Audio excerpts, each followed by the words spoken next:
سید علی شاہ گیلانی، یہ جو سارا مسئلہ ہے 40 ہیکٹر کے اوپر، معاملہ یہاں تک کیسے پہنچ گیا؟ میں آپ کو پوری دیانتداری کے ساتھ گراؤنڈ سچویشن بتا رہا ہوں کہ جموں کشمیر کے عوام اور اس میں برابر جموں کے جو پونچھ، راجوری، ڈوڈا، کشتواڑ، بدروا، کرگل، کرنا، سارے لوگ جموں کشمیر کے عوام کی غالب اکثریت، دا میجارٹی، وہ اب صرف یہ مطالبہ کر رہی ہے کہ بھارت کے فوجی قبضے میں رہتے ہوئے نہ ہماری زمین محفوظ ہے، نہ ہمارا مال محفوظ ہے، نہ جان محفوظ ہے، نہ ہماری عزت محفوظ ہے، نہ ہماری عصمت محفوظ ہے، نہ ہمارا دین محفوظ ہے، نہ ہماری تہذیب محفوظ ہے، نہ ہمارا کلچر محفوظ ہے، اور نہ ہمارا مستقبل محفوظ ہے۔ یہ 60 سال کے عرصے کا تجربہ ہے، اور جو یہاں بھارت نے اب تک پالیسیاں اختیار کی ہیں، سامراجی نوعیت کی پالیسیاں، ان پالیسیوں نے یہاں کے لوگوں کا احساس بیدار کیا ہے کہ ہم کن خطرات میں گھرے ہوئے ہیں۔ اس لیے سارے جو اسباب و وسائل اور ذرائع اور فیکٹر جو اس صورتحال کو پیدا کرنے میں بنے ہیں، وہ لوگ وہ بھول چکے ہیں، اور اب ایک ہی مطالبہ لے کر لوگ سڑکوں پر آ رہے ہیں اور آئیں گے انشاءاللہ، جب تک وہ اپنا پیدائشی اور بنیادی حق خود ارادیت، رائٹ ٹو سیلف ڈٹرمنیشن، جس کا بھارت نے قومی سطح پر بھی اور بین الاقوامی سطح پر بھی وعدہ کیا ہے، اس کو منوانے کے لیے اب لوگ جدوجہد کر رہے ہیں۔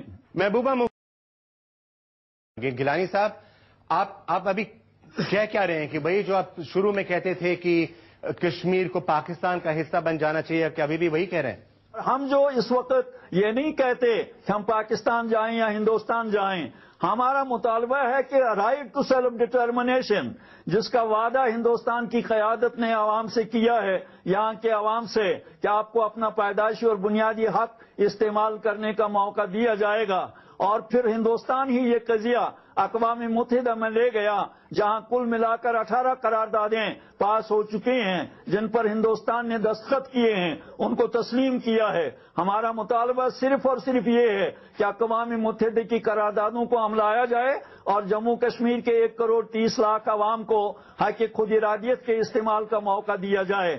ہم صرف مسلمانوں کے لیے ہی حق خود ارادیت کا مطالبہ نہیں کرتے، بلکہ یہاں کے ہر باشندے کے لیے، چاہے وہ مسلمان ہو، ہندو ہو، سکھ ہو، عیسائی ہو، بودھ ہو، کرسچن ہو، خدا کو مانتا ہو یا نہ مانتا ہو، ایتھیسٹ ہو، ہم سب کے لیے حق خود ارادیت کا مطالبہ کرتے ہیں۔ And what will be the decision of the majority, we will accept the decision of the majority after using the right to self determination.